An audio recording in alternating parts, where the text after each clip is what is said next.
സ്നേഹത്തിനെ കുറിച്ച് പറയുമ്പോൾ എപ്പോഴും എന്തിനാ ഉമ്മയെക്കുറിച്ച് മാത്രം പറയുന്നതെന്നറിയോ? കാരണം എത്ര നേരം ആ മുഖത്തേക്ക് ഇങ്ങനെ നോക്കിയിരുന്നാലും ഉപ്പ ആരാന്ന് നമുക്കൊന്നും മനസ്സിലാക്കാൻ പറ്റൂല.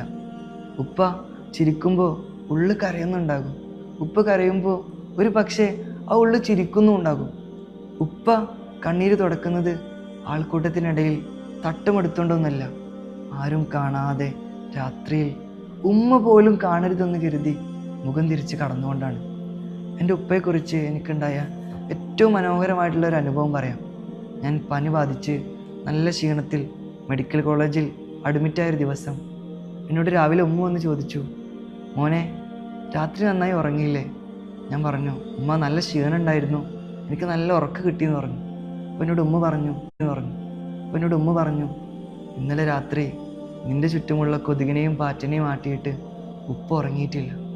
അപ്പോഴാണ് അത്രയൊന്നും ചിരിച്ച് കളിച്ച് എപ്പോഴും എൻ്റെ കൂടെ വന്നിരിക്കാത്ത ഉപ്പ എൻ്റെ ഹൃദയത്തിനോട് എത്രമാത്രം ചേർന്ന് നിൽക്കുന്നു എന്ന് ഞാൻ മനസ്സിലാക്കുന്നത്.